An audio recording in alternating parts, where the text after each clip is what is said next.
welcome the water project in their area. Petroleum Authority concludes the oil pipeline public hearings. And Uganda delegation in Somalia starts to work.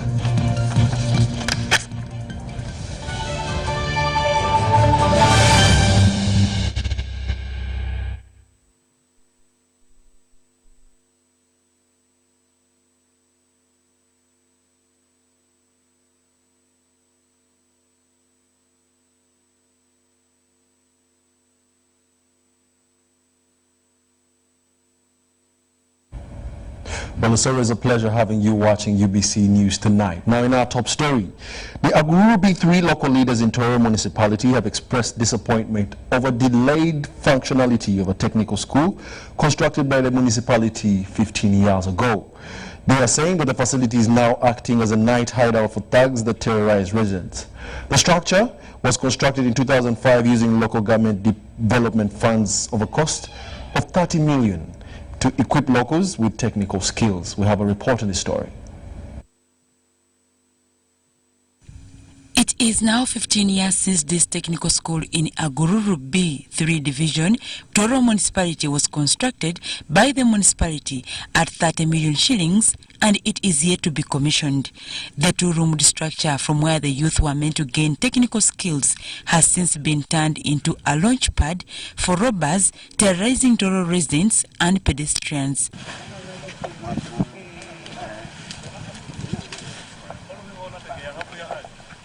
The area local council chairperson Godfrey Hasasha says the place is a no-go zone for residents.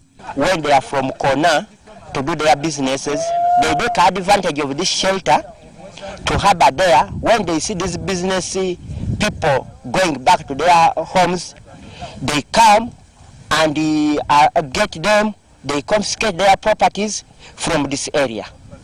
Betty Akoth, an area resident and neighbor to the technical school, says she has been a victim of the thugs' terror machinery. I was not at home. My mother got an accident. I had gone to keep my mother in the hospital.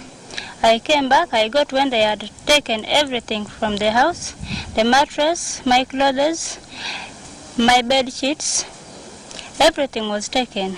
It is against this background that the municipal authorities have come up to open the facility for functionality. This building, as you see, it has stayed for over 10 years. The government put their money. There are 2 classrooms, there's land, there's toilet, and so on and so on.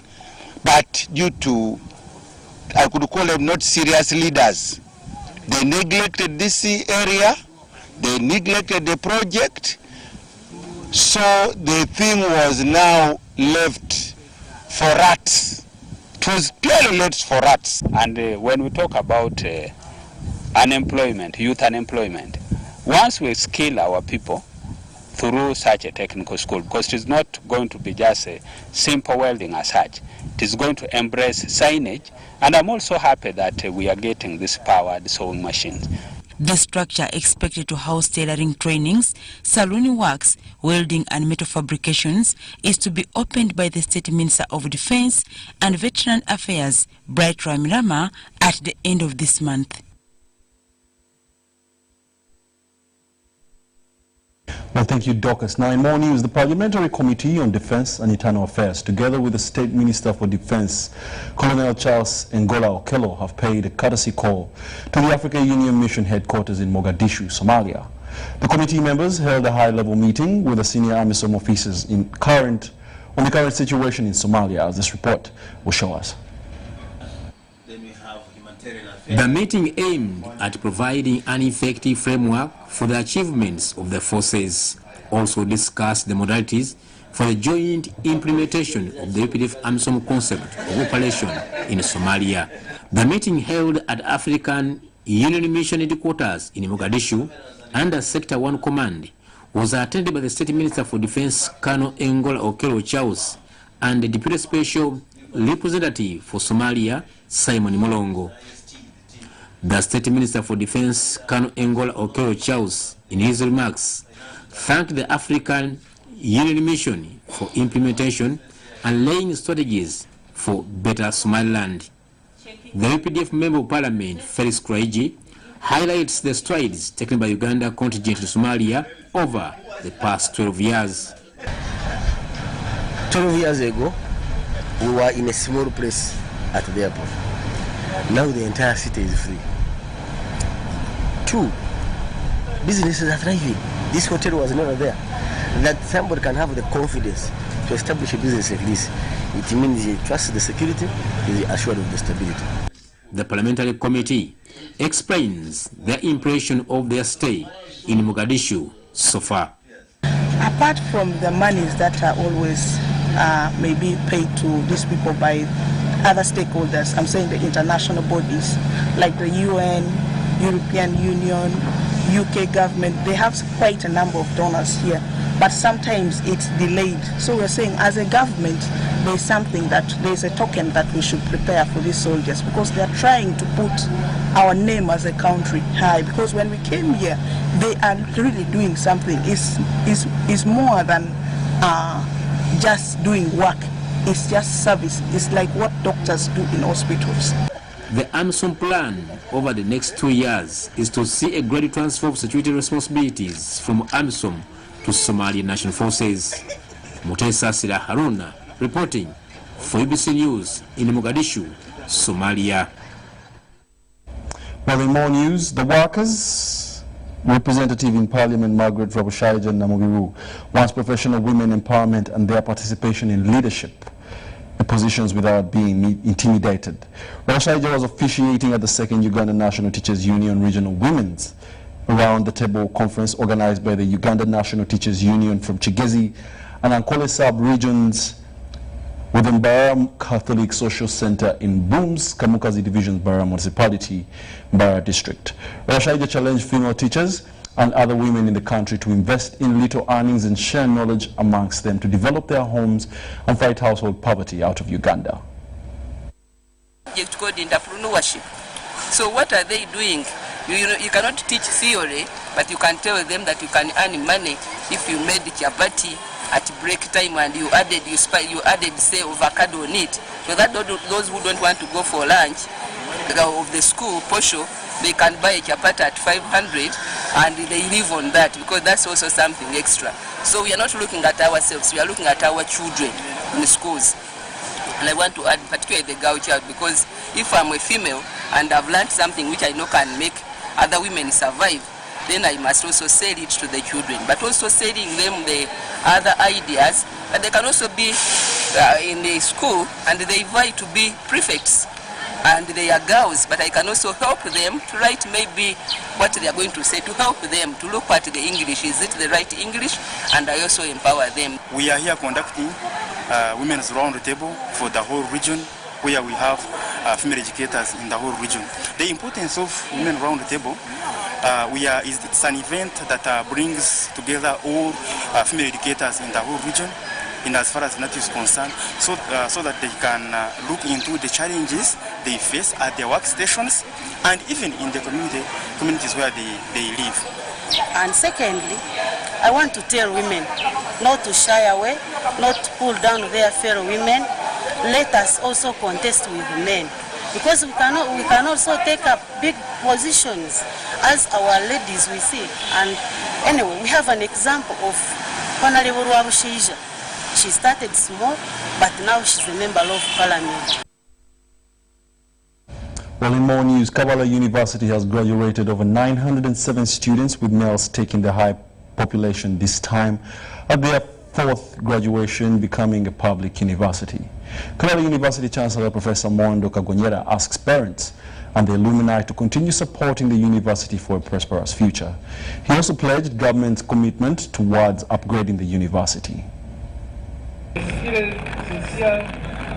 Hundreds of graduates and their parents braved the frosty Kabale weather and turned up for their academic award at the ceremony held at Shikunjiri Hill, Kabale University. I congratulate those people. In all, 907 students were awarded diplomas and degrees of Kabale University at a ceremony officiated by the Commissioner of Higher Education, Jole Zankunda, who pledged government's commitment toward the support for the expansion of the university. The University Chancellor, Professor Mondo Kagonyera, asked parents and the alumni to continue supporting the university. In the British system, the old one which Joy and I are familiar with, to get a first class degree, they would even look at your character. What does that mean? Okay, you're a very clever woman or clever man, but are you intelligent? Are you a man or woman of good character? To what use are you going to put that first class degree? He asked graduates to lead exemplary lives and be good ambassadors as they join the working class. Kabale. One of the reasons why we bring out people like this is for you to learn and to know that there is more to life than the amount of money on your bank account in the bank, even when you have stolen that money.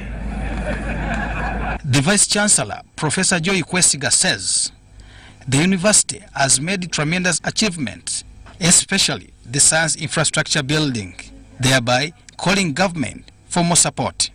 Ashabahe Catherine, who is a graduate of Bachelor of Science Education, as the best female student, and Bachelor of Arts in Education. The first 27 loan scheme students also achieved their degree certificates. Joseph Bule, UBC, Kabale. Well, thank you, Joseph. Now, local leaders in Busoga sub-region have underscored the need to reintroduce school gardens to enable easy food access by pupils during school time. The call comes in the wake of education standards in the region being low, requiring serious interventions. The Mayor Iganga Municipality, Council David Balawa, echoed this during distribution of scholastic materials to PLE candidates from 20 schools, which is a gesture by Busoga Education Initiative. These are primary 3 pupils from Iganga Municipal Primary School. They are organized in groups to practice reading, one of the basic avenues of learning. This, by all standards, is a common practice in all primary schools. What is unique here is that learning is taking place in an open environment, a challenge said to be common in most UPE schools. Even the chalk is not enough. The teachers need to be motivated, they need to be given food and so on. So you really find that managing an institution without enough finances, you cannot do what you would have wished to do. Such is partly attributed to inappropriate funding that is not only peculiar to Iganga Municipal Primary School, but other UPE schools as well. Much as the funds are insufficient, but government has a commitment towards educating its citizens. This could be one of the reasons why local leaders in the region want reintroduction of school gardens to improve both education and the area's economic growth. Iganga Municipal Council has over 30 acres of land, which I have secured. When I came to office, they were going to be sold. I have secured those ones and we have land titles. Babureka, you come. We give you 6 acres, you plant maize, and these children will take porridge. Such concerns could be responsible for the continuous poor performance of schools in Busoga, which drew the attention of Busoga Education Initiative. We have noted that in most schools, because there is poor feeding, the children don't perform well. But we said, okay, this time around, let's mobilize money from amongst ourselves through subscription, through membership, so that we can be able to provide meals for our candidates during the 2 days they will be sitting. To achieve this, however, requires serious mobilization of resources, which the initiative also considered at its formation. We've created a platform for all the Busoga Education Initiative, where we've attracted many Busoga-loving Ugandans who have joined that platform, and each of them is contributing 50,000, 100,000, and whatever fee to try and create a base for this foundation. At Iganga Municipal Primary School, The leadership of Busoga Education Initiative was here to distribute scholastic materials to PLOE candidates from 22 schools. Henry Okurut, UBC. Well, thank you, Henry, and that takes us for a short break. We shall be back with more news. Stay tuned.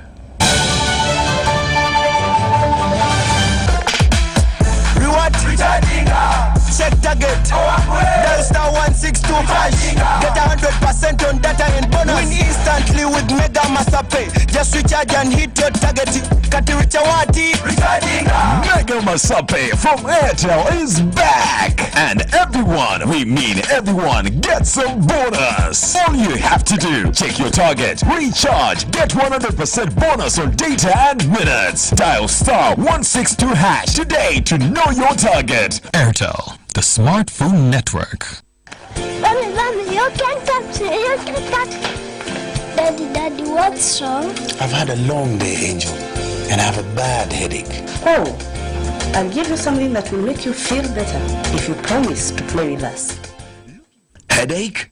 Toothache. Unapoumwa, unataka kitulizo kwa haraka gani? Mara moja. Pain and fever reliever. A quality product from Beta Healthcare, contains paracetamol, caffeine and aspirin. Beta Healthcare, caring for all. If symptoms persist, seek medical advice. Activate Airtel Money today and enjoy convenience on payments for all utility bills. That's right, you can pay all your bills from the comfort of your home at any time of the day. To pay electricity bills, dial star 185 hash. Select 4, pay bill. Select 1, Umeme Touch Pay. Select 1, pay bill, or 2, buy Yaka. Enter Yaka meter number for prepaid customers or Umeme account number for postpaid customers. Enter the amount, enter PIN to confirm and complete payment.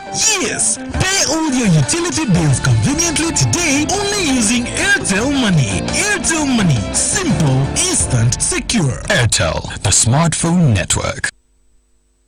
Does heartburn stop you from eating the things you love? Eating too fast, alcohol or spicy food can trigger acidity, heartburn, indigestion or flatulence. Your best bet is Better Cool. Better Cool works fast to relieve acidity, heartburn and indigestion. Trust Better Cool. Enjoy life. If symptoms persist, seek medical advice. Uganda is celebrating International Day of Rural Women. The celebrations are scheduled to take place on Thursday, 24th October 2019 at Arapai Sub-County Headquarters, Soroti District. The theme is Rural Women's Economic Empowerment through Saving and Affordable Credit. The guest of honor will be the Minister of Gender, Labour and Social Development, Honorable Janet B. Mukwaya. The national celebration is organized by the Ministry of Gender, Labour and Social Development with support from the UN Women and the Embassy of Sweden.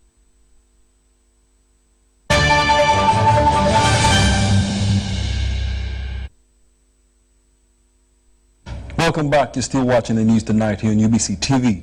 Now in the business segment, the Petroleum Authority of Uganda has concluded the environmental and social impact assessment public hearings on the East African crude oil pipeline.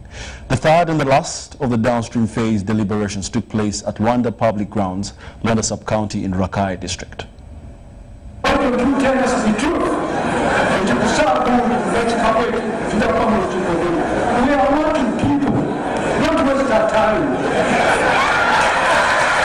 In the process of mapping, they labeled areas which are going to be affected, and people were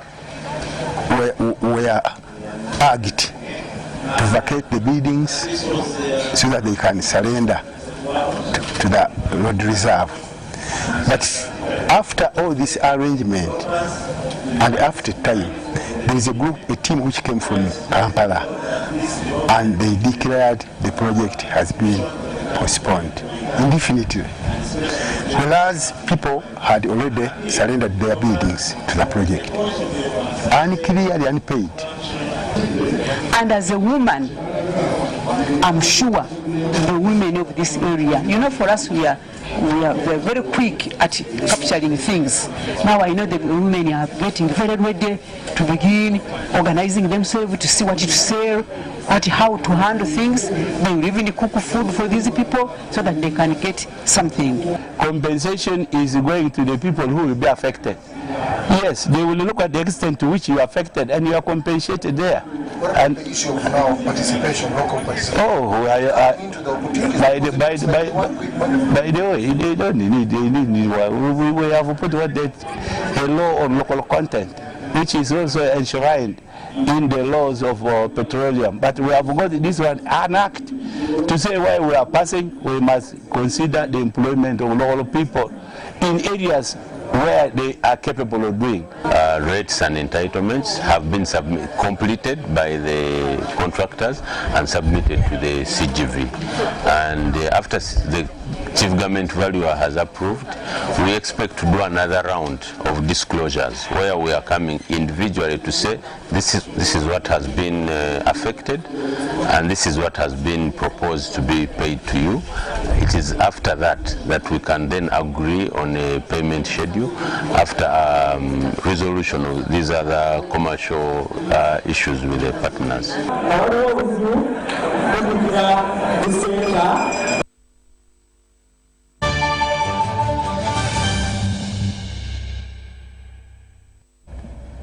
And now on the international scene, millions of Californians face having their power cut as firefighters continue to battle a surge in wildfires in the state. Pacific Gas and Electric, a company, said it may have to turn off power in 36 countries amid forecast of a historic wind event, which it said could damage facilities and cause new fires.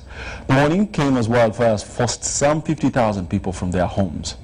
A state of emergency has been declared in Los Angeles and Sonoma counties.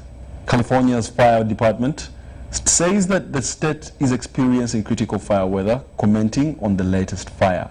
Governor Gavin Newsom said that on Friday the PG&E simply did not do their job. He condemned years and years of greed and years of mismanagement in the utilities.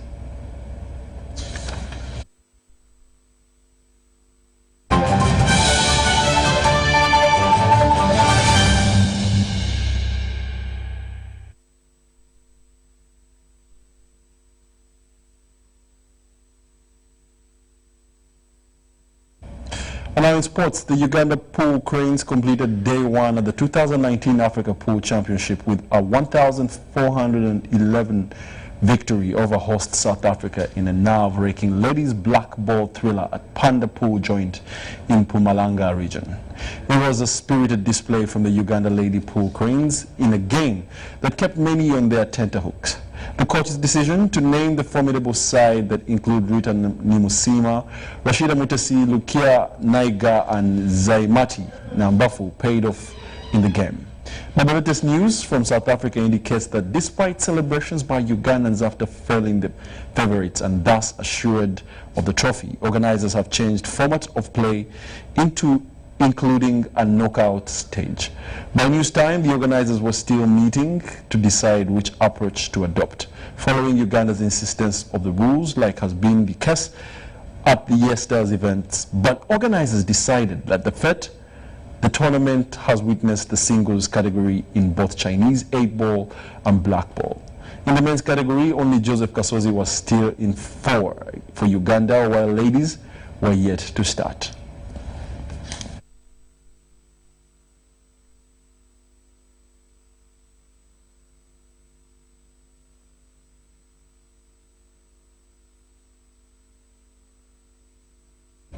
The 2019 Massazaga Buganda football tournament has climaxed at Mandela National Stadium, Nambole. The final game was graced by the Kabaka Ronald Muwenda Mutebi. Details follow. The mid-afternoon rainfall over Kampala hasn't affected proceedings at Mandela National Stadium, Nambole, where the Kabaka of Buganda Ronald Muwenda Mutebi graced the final of the 2019 Massazaga Buganda football tournament.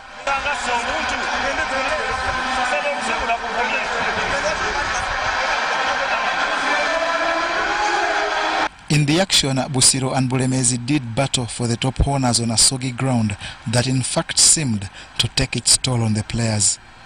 Busiro in the white jersey enjoyed early proceedings, but 2012 winners Bulemezi proved hard to crack and indeed settled in the game that ended scoreless after normal time. This forced extra time during which Bulemezi scored the game's only goal in the 3rd minute through Emma Loki.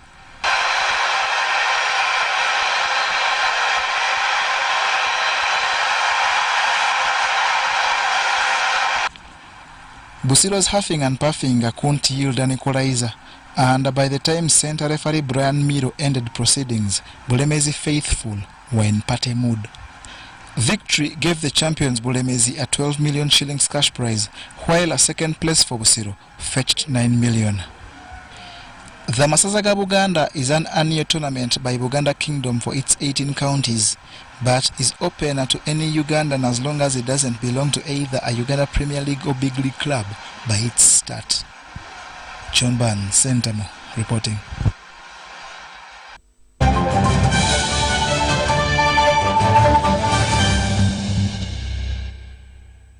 Well, we've come to the end of our 8 o'clock bulletin. However, let's take a look at tonight's top stories before we say see you again.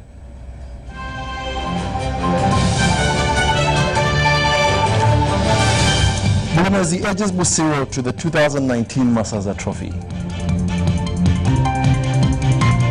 Chibuku residents welcome the water project. Petroleum Authority concludes the oil pipeline hearings.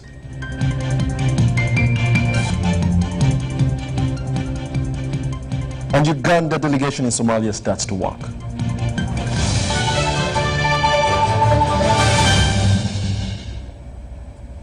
Well, thank you for being a part of the 8 o'clock bulletin. However, join me and Elizabeth Nakakuni at 10 o'clock later as we give you more news updates here on UBC TV News Tonight.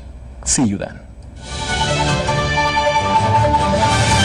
Brought to you by Better Cool works fast to relieve acidity, heartburn, and indigestion. Trust Better Cool. Enjoy life. If symptoms persist, seek medical advice.